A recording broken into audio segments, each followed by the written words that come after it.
সারা রাত মোবাইল টিপে সকাল 9টা থেকে মোবাইলের মাঝে চার্জ নাই, মোবাইলের মাঝে চার্জ নাই। এবার মাইকিং চলে সকাল 8টা থেকে বিকাল 4টা পর্যন্ত কারেন্ট থাকবে না। এবার টেনশন আছে না নাই?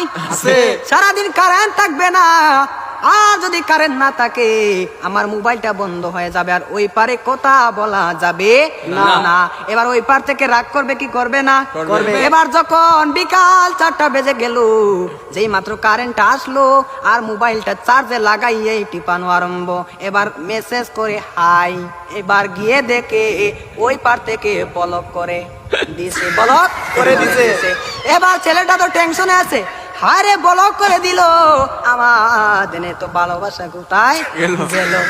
এবার 2 দিন পরে ব্লকটা খুললো, 2 দিন পরে ব্লকটা খুললো। এই 2 দিনের মাঝে ছেলেটার আরেকটা হয়ে গেছে, আরেকটা হয়ে গেছে। এবার মেয়েটা বলে তোমার সাথে আমি পালিয়ে যাব, আমাদের বাড়িতে মানবে না, চলো আমরা পালিয়ে যাই। আমি রাগ করেছিলাম, আমার রাগ তুমি কেন ভাঙ্গাও না? আর ছেলেটা রাগ কি ভাঙ্গাবে, এই 2 দিনের মাঝে আরেকটা কপালের মাঝে জুইটা গেছে। ওই মেয়েটা বলে চলো আমরা পালিয়ে যাই, ছেলে বলে চলো। এবার ছেলেটা মনে মনে ভাবে তোমার একটা শিক্ষা দিতে হবে। এবার মেয়েটা সকালে স্টেশনের মাঝে গাড়ি গুটি লইয়া রেডি। এবার ছেলেটা তো আসে না, আর মেয়েটা বাড়িতে কি যাবে, বাড়ির মাঝে 3 হাত লম্বা একটা চিঠি দিয়া পাইছে। পাশের গ্রামের রফিক মিয়ার সাথে পালিয়ে যাবে, বাড়িতে চিঠি দিয়ে যায়, আমি আর বাড়িতে মাঝে কোনোদিন আসবো না।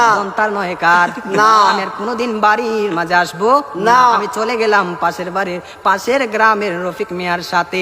এবার রফিক মিয়া তো আর আসে না, এবার 1 ঘন্টা চলে যায়, 2 ঘন্টা চলে যায়, ছেলেটার মোবাইলে বন্ধ।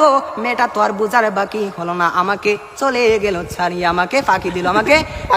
এখন তো মরা ছাড়া আর কোনো উপায় নাই। পরের দিন সকালে মাইকের মাঝে আওয়াজ শোনা যায়, সকলে পড়ে ইন্না লিল্লাহি ওয়া ইন্না ইলাইহি রাজিউন।